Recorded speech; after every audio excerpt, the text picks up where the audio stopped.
শচীর নন্দানে গৌর হরে স্নেমানে মহাপ্রভু সত্য ত্রেতা দাপর তিন যুগের পরে আমার গৌরাঙ্গ মহাপ্রভু জানি তাই যেন নদিয়ায় অবতীর্ণ হলো।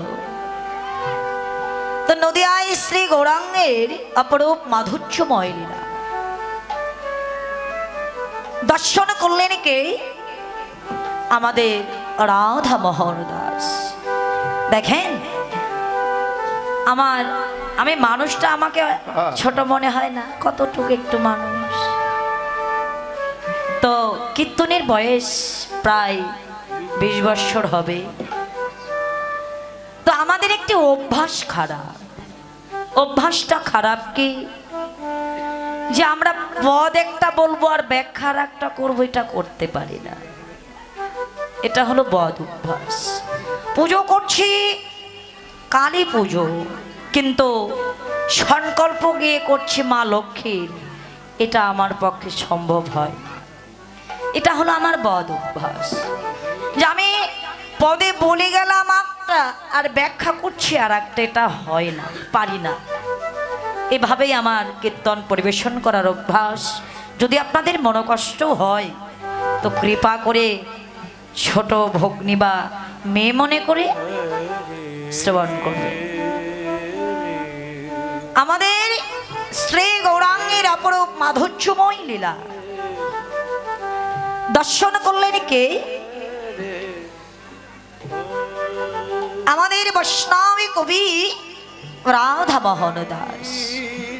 ভজনের ভক্তির অনুরাগের উপাসনার দিব্য নয়নে দর্শন করে পদের অভিপ্রায় বললেন কি? সরধ্বনির তীরে আজ গবধ কৃষ্ণ সহচর গণমেলি আনন্দে বিভোর। আনন্দে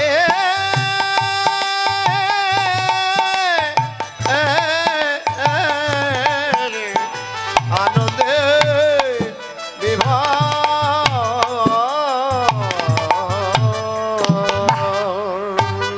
আনন্দ তো হবারই কথা, হওয়ার কথা না। এমন আনন্দময় মূর্তি যদি একবার ভজনের ভক্তির অনুরাগের উপাসনার দিব্য নয়নে যদি কেউ একবার দর্শন করে, দাদা তার কি কখনো নিরানন্দ থাকতে পারে? পারবে কি? পারবে কি মায়েরা? পারে? ওই আনন্দময় মূর্তি যদি একবার নয়নে দর্শন করা যায়, হরিবল হরিবল, তাদের হৃদয়ে কোনো নিরানন্দ থাকতে পারে না। পারে? কখনো পারো না। আনন্দ হওয়ারই কথা, কিন্তু দেখার মতো নয়ন থাকতে হবে, আস্বাদনের মতো মন প্রাণ থাকতে হবে, তবেই তো আনন্দ হয়। জয়নিতাই। তো আজকে শ্রোধনে নবদ্বীপের মাঝে আমার গৌরাঙ্গ মহাপ্রভু যেন কিশোর হয়ে গেল। বাহ দাদা ভাই, এই জগতে আমরা কিশোর বলি কাদের বলেন তো? কাদের বলি?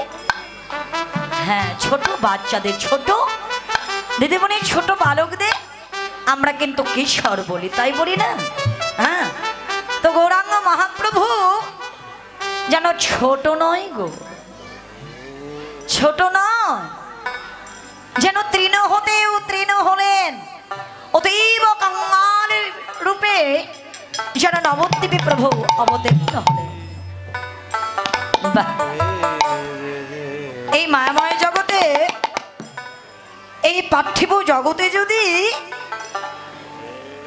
কোন ধনী ব্যক্তিকে কেউ যদি বলে যে আজকে ভোরাতে অষ্টকালীন কীর্তন চলছে, তো তোমাকে একটু কাঙ্গাল বেশি সাজিয়ে দেব, তুমি ওই কীর্তন প্রাঙ্গণে গিয়ে কৃষ্ণ নাম শ্রবণ করে আসবে, আমার মনে হয় যে ওই ধনী ব্যক্তি তার শিকার হবে না। তোমরা কি পাগল হয়ে গেছো? হ্যাঁ, প্রভুর আর সমস্ত ভক্ত আমাকে চিনে, আমি একজন ধনী মানুষ। যদি কাঙ্গাল বেশি ওই কৃষ্ণ নামের আসরে যাই তো ভক্তগণ আমাকে মনে করবে যে আমি পাগল হয়ে গেছি, মান মর্যাদা একেবারে ধুলায় মিশে যাবে, কি আত্মসম্মানে ব্যাঘাত হয়ে যায়, তাই না? ভেবে কি দেখেছেন একবার এই জগতে আমরা কার ধনের ধনী?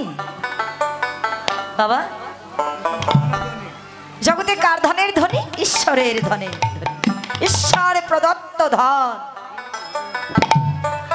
ধন দিয়ে বসে মন কেড়ে নিতে কতক্ষণ। আজকে ধনী, কালকে আমরা ভিখারিও হতে পারি। এই ভাগ্যের কথা কখনো কোনোদিন বলা যায় না। কারো চিরদিন কাহারও কখনো সমান নাহি যায়। আজকে যে রাজা, কালকে সে ভিক্ষা চায়। চিরদিন কাহারও কখনো সমান নাহি যায়। কিন্তু এই ক্ষণিকের ধন পেয়ে নিজেকে অনেক বড় অভিমানের আসনে বসে, উচ্চ স্থানে বসে আমরা নিজেকে অনেক বড় মনে করি। কিন্তু একবার ভেবে দেখেন, যার ধনের ধনী আমরা হয়েছি সেই গৌরাঙ্গ মহাপ্রভু, যিনি সর্ব কারণের কারণ, যার চরণে তলে অনন্ত অনন্ত কোটি জীবের আশ্রয়, যে দিলে অনন্ত অনন্ত কোটি জীবই খেতে পারে, যে চলালে আপনি আমি আমরা প্রত্যেককে চলতে পারি। প্রভু এনেছে, তাই আমরা এসেছি।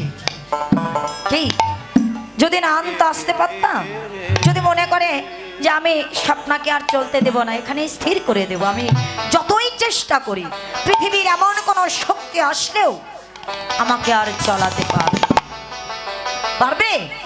কখনো পারবে না।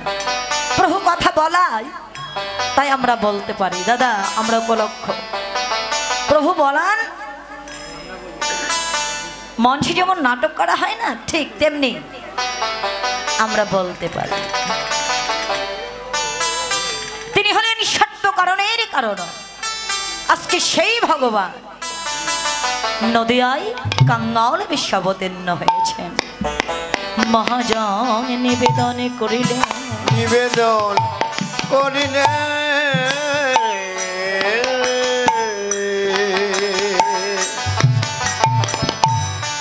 ওহে ভক্তের ভগবান, ভগবান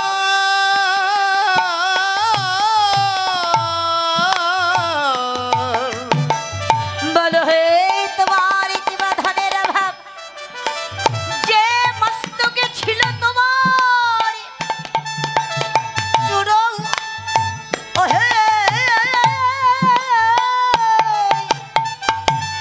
সে মস্তক করেছো কেন, বন্ধনে রেখেছো কেন চৈতন্য, যে অঙ্গে ছিল তোমার আজ আবরণ, ওহে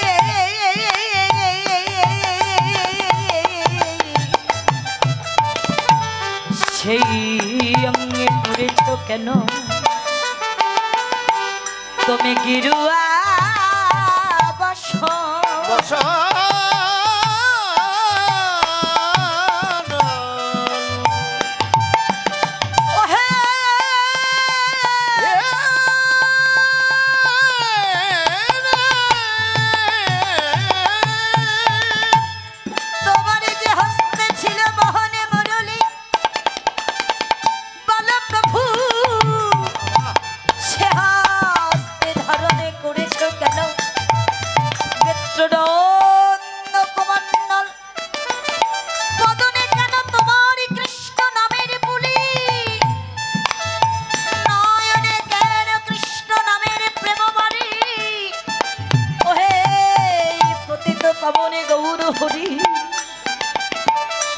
আজ এই জগতে তোমার কিবা ধনের অভাব,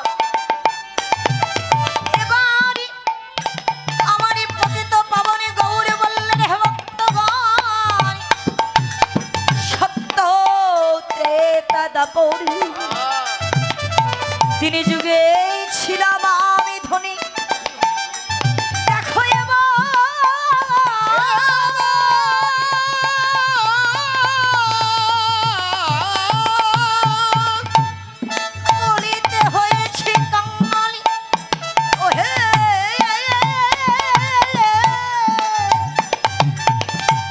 এসেছি তোমাদের দ্বারে ভিক্ষা নিতে, তবে আমি কোনো ধনে জানি নিতে আসি না। হে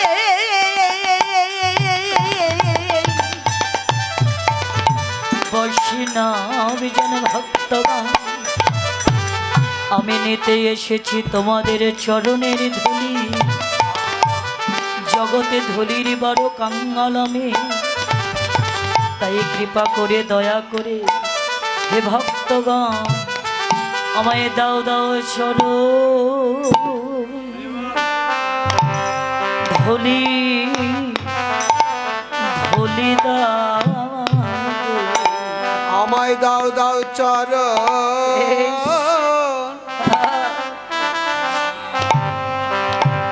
ধুলি দাও গো। ভক্তগণ দাও দাও চরণ ধুলি, ধুলি দাও, ওরে দাও দাও চরণ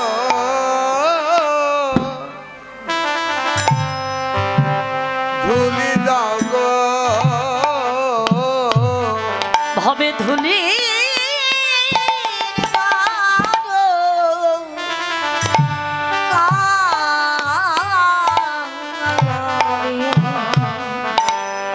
আমায় দাও দাও দাও চরণ ধুলি, ধুলি দাও ধুলি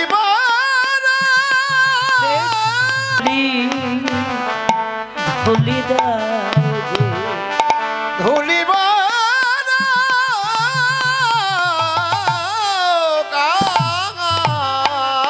আমি আমায় দাও দাও চরণ বেশ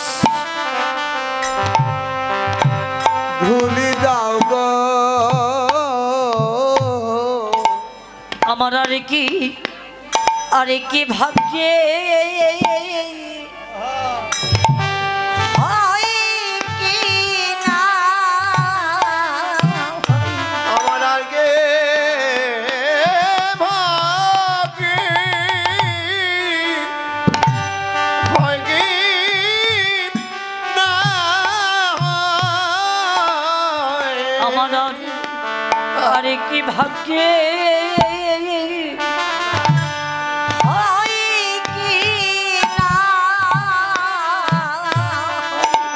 আমার আর কি ভাগ্যে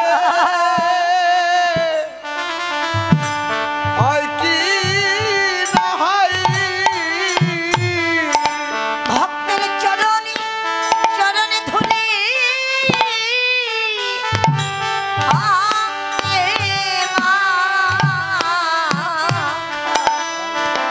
আমার আর কি ভাগ্যে হয় কি না হয়।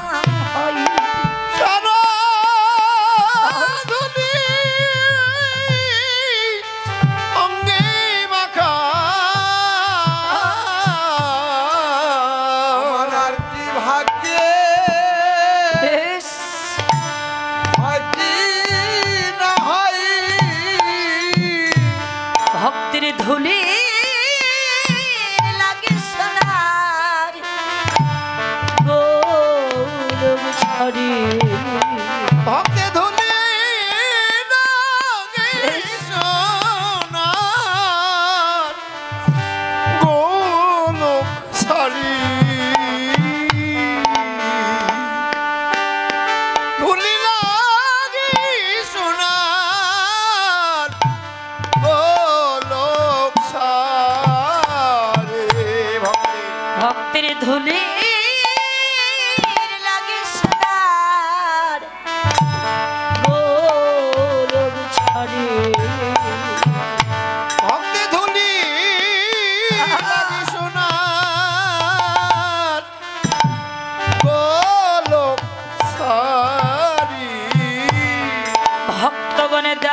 তোমাদের ধুলির লাগি আমি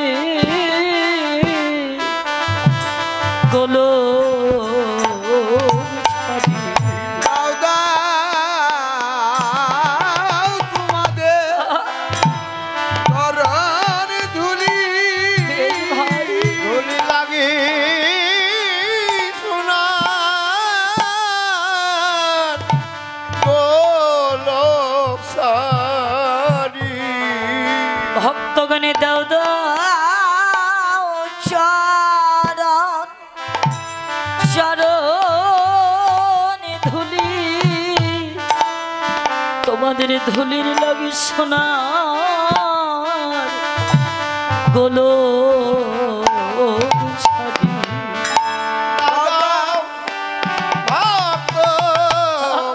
তোমাদের চরণ ধুলি ধুলি লাগি সোনার গোলক সারি ভবে ধুলি বলো আহা কাঙালাবে তোমাদের ধুলির লাগি সোনার গোলো ওরে ধুলে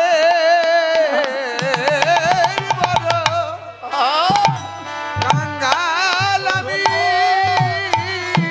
ধুলি লাগি সোনার গোলক সারি আমার আর কি ভাগ্যে হরিবল হরিবল ভাগ্যে হয় কি না হয়, তোমাদের ধুলির লাগি সোনার গোলো ওরে আর কি ভাগ্যে আর কি না হয় ভোলে লাগে না গোলক সারি আমি যে বহু জনমে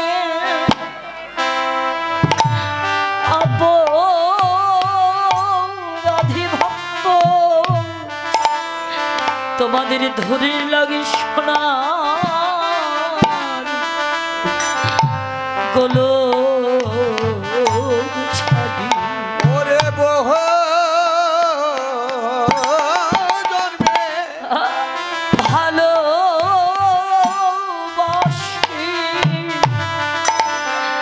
তাইতে তোমাদের ধুলির লাগি সোনার গোলো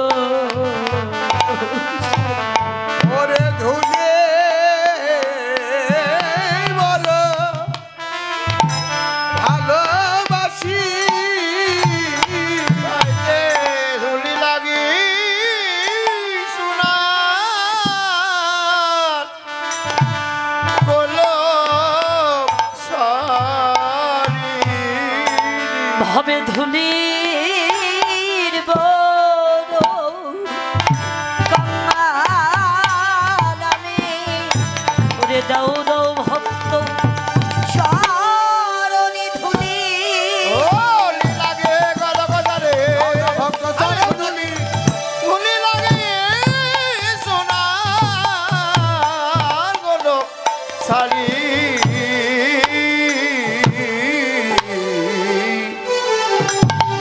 কত মনের ঋষি যোগীগণ যুগ যুগ ধরে সাধন ভজন করে যার চরণের ধুলি জগতে পায় না, যে ভগবানের চরণ ধুলি পাবার লাগে দেবতাগণ দিবানিশি প্রার্থনা করেও যে ভগবানের চরণ ধুলি পায় না, যার চরণে ধুলি পাবার লাগি এই মায়াময় জগতে জলীয় জগতে দেখা যায় ভক্তগণ স্বার্থহারা হয়ে অনুরাগের পথে পথে দিবানিশ গৌর গৌর বলে কাঁদে।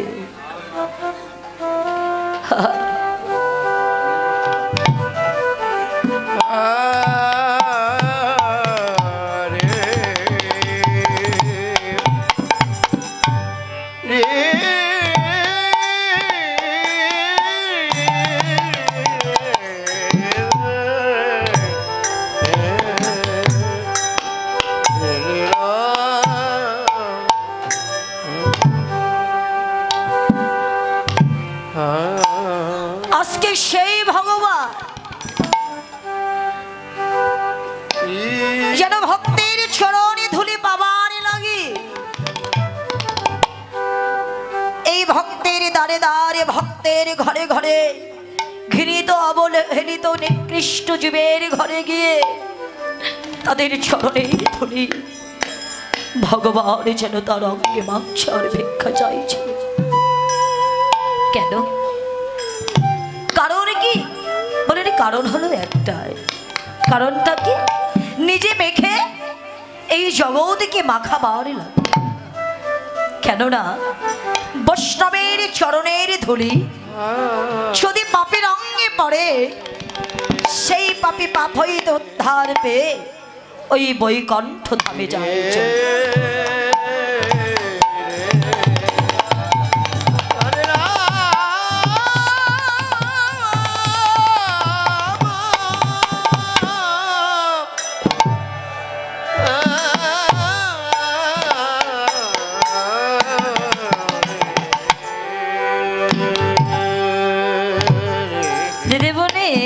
ওই যে দশহরার গঙ্গার স্নান আছে না, যান না আপনারা স্নানে? দশহরার স্নানে যান না?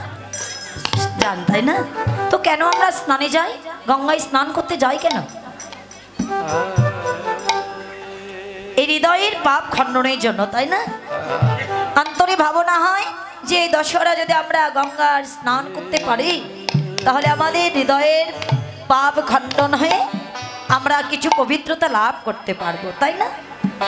তো একদিন এই গঙ্গা দেবী প্রভুকে জিজ্ঞাসা করলেন যে দেখো প্রভু, ওই জগতের সকলে এসে আমার ভক্তকে অবগাহন করে যেন তাদের পাপ তাপ রেখে তারা পবিত্রতা লাভ করে চলে যায়। প্রভুকে জিজ্ঞাসা করলেন গঙ্গা দেবী, তো আমার দেহের পাপ তাপ খণ্ডন করে আমি কবে কোনদিন পবিত্রতা লাভ করব? জগতের সকলেই তো আমার পক্ষে অবগাহন করে তারা তাদের পাপ তাপ রেখে তারা পবিত্রতা লাভ করে, তো আমি গঙ্গা আমার পবিত্রতা কবে?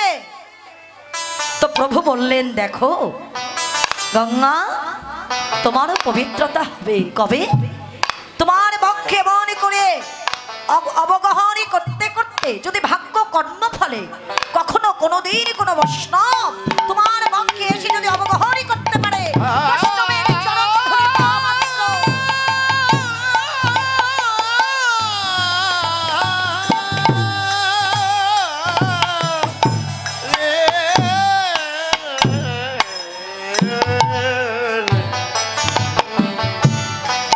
সেদিনই তুমি তোমার পবিত্রতা লাভ করতে পারো। তাই বৈষ্ণবের চরণ ধরে যদি গঙ্গায় পড়ে ওই গঙ্গাও শুদ্ধ হয়, ওই ভাগবতে বলে।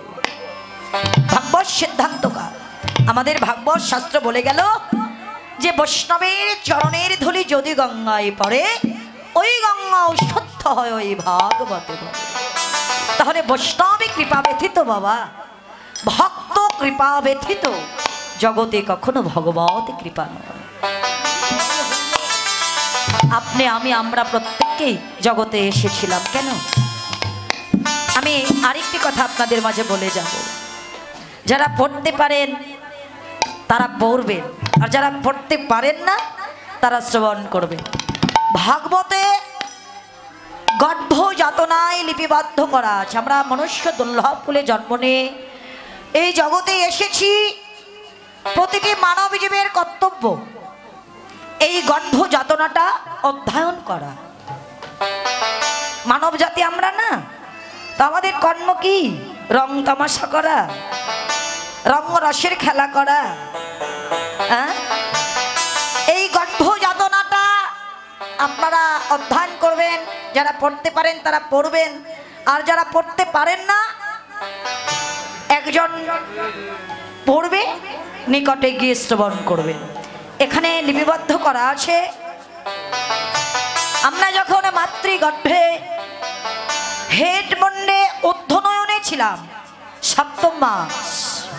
জানি তাই দিদিমণিরা কথা বলেন না, ও দিদিমণি কথা বলবেন না। আন কথা বললে, নামের মাঝে আন কথা বললে ব্যাঘাত হয়, জানেন? নাম অপরাধ, সেবা অপরাধ, বৈষ্ণব অপরাধ, এই 3টি অপরাধ হইতে ভগবান কখনো জীবকে ক্ষমা করেন। শাস্ত্রে বললেন যে একবার নাম নিলে যত পাপ হরে, জীবের সাধ্য নেই জগতে এত পাপ করে। নামে জগায় মাধার উদ্ধার হয়ে গেল, নামে চাপাল গোপাল উদ্ধার হয়ে গেল, তা আমরা কেন হব না? কেন? যে আমাদের নামের প্রতি কোনো রুচি নেই, নামের প্রতি কোনো রুচি নেই। তো এই যে নাম অপরাধ, এই অপরাধ হয়ে যদি একবার অপরাধ হয়ে যায়, এই অপরাধ থেকে আমরা কখনো উদ্ধার পাবো না। এই জন্য চৈতন্য চৈতামৃতে আমাদের কবিরাজ গোস্বামী প্রভুপাদ লিপিবদ্ধ করলেন, নাচিয়া গাইয়া করি জীব নরকে গমন। আগে একটি গ্রামে দেখা যেত যে অনেক কষ্টের ফলে একটা যজ্ঞ হতো, তাই হতো না? তাই হতো না দিদিমণি? আর এখন দেখা যায় যে একটি গ্রামে 2, 4, 5, 6টা যজ্ঞ হচ্ছে, হচ্ছে না? আগে প্রসাদ ভুজি সাধারণত দেখা যেত যে 1000-এ 2-1 জন, কি বাবা তাই ছিল না? আর এখন দেখা যায় শতকরা 80 জনে প্রসাদ ভুজি। ধন্য আমাদের অনেক ধর্মে সকলে অগ্রসর হয়ে গেছে, কি বাবা তাই হয়নি? কিন্তু চৈতন্য বলে গেল কি, নাচিয়া গাইয়া জীব নরকে গমন। তাহলে আমাদের ভাবতে হবে যে আমরা যে কর্মটা করি, এই কর্মটা আমাদের সঠিক হয় না। কৃষ্ণ কৃপা লাভ হোক, গোবিন্দ বাসনা পূর্ণ করুক, দীর্ঘ বর্ণ লাভ করে সাধুগুরু বৈষ্ণবের সঙ্গ করে আপনার মানব জীবন ধন্যাদি ধন্য হোক। তো জগতে সাধুগুরু বৈষ্ণবের কৃপা ব্যথিত বাবা ভগবত কৃপা কখনো হয় না। তো দেখবেন 7ম মাস মাতৃগর্ভে হেডবন্ডে অধ্যয়নে ছিলাম। আমি আবার বলছি, ভাগবতে গর্ভযাতনায় দেখি। তো ওখানে এই গর্ভে আমাদের বড় জঠর যন্ত্রণা হয়। প্রভুকে ডেকে বললাম, প্রভু আর সইতে পারি না এই গর্ভযাতনা, তুমি যে কৃপাময় করুণাময়, তুমি কৃপা করি এই অন্ধকার জগৎ থেকে উদ্ধার করে এবার আলোর জগতে নিয়ে চলো। দেখেন প্রভু আমাদের এই অন্ধকার জগৎ থেকে উদ্ধার করে এই আলোর জগতে এনেছে। দিদিমণি, আজ এই আলোর জগতে এসে কি করছি ভেবে কি একবার দেখেছি? দেখেন ভগবান কিন্তু আমাদের মতো না। আমাদের মতো কি ভগবান? যদি আমাদের মতো ভগবান হতো তাহলে আমাদের ডাকে ভগবান সাড়া দিত না, দিত? বাবাজি দেখবেন, আমরা যদি সুখে থাকি আমরা কিন্তু ভগবানকে একবারও ডাকি না। কি ডাকি বলেন না? ডাকি হরিবল হরিবল। এই জন্য দিদি তাড়াতাড়ি দেন। এই যে কীর্তন মিডিয়া দাদা খুব ভালো দাদা আছে, সবাই চলে গেলে এটা যাবি না, এটা থাকবি, খুব ভালো। এনার চ্যানেলে ভালো ভালো কীর্তন আছে, কীর্তন মিডিয়া টিম লিখবেন, অনেক কীর্তন আসবে, আপনারা শুনবেন। আমাদের অনেক কীর্তন ছাড়া আছে আমার ইউটিউব চ্যানেলে কি কীর্তন মিডিয়া টিম সকল সনাতন ধর্মী যত বড় বড় কীর্তনীয় আছে, কীর্তন হয়েছে নাম কীর্তন লীলা কীর্তন, এই যে কীর্তন মিডিয়া এই চ্যানেলটি, সকল কীর্তনীয়দের কীর্তন এই ইউটিউব চ্যানেলে পাবেন আপনারা। সনাতন ধর্মীয় অনুষ্ঠান ইউটিউব চ্যানেল কীর্তন মিডিয়া আপনারা সাবস্ক্রাইব, নতুন নতুন কীর্তন আপনারা সাবস্ক্রাইব করবেন এবং অষ্টকালীন নীলা কীর্তন, গীতা পাঠ, মহানাম যজ্ঞ অনুষ্ঠান, এক নাম নীলা কীর্তন, আপনারা সকলেই ওই চ্যানেলে সাবস্ক্রাইব করবেন। গীতা পাঠ, ভাগবত পাঠ সকল কিছু এই চ্যানেলে দেখতে পাবেন এবং সকলেই দেখবেন এবং বেশি বেশি করে শেয়ার করবেন, যেন সকলের মাঝে দাদা আরো ভালো ভালো কীর্তন আপনাদেরকে উপহার দিতে পারে। কীর্তন মিডিয়া সকল ভক্তগণই এই চ্যানেলটি দেখবেন। হ্যাঁ, তো গৌর হরি বল। হরি বল, হরি বল। আমার এই দাদা আমার অনেক কীর্তন সেরেছে বাবা। আমার এই কীর্তন মিডিয়া 10 লেখলে বহু কীর্তন, আমার কীর্তন, অন্যান্য কীর্তনের কীর্তন, বাউল গান, কবি গান, শব্দ গান, লীলা কীর্তন, নাম কীর্তন অনেক কিছু পাবেন। আপনারা এই চ্যানেলটা সাবস্ক্রাইব করবেন, এটা আমার অনুরোধ।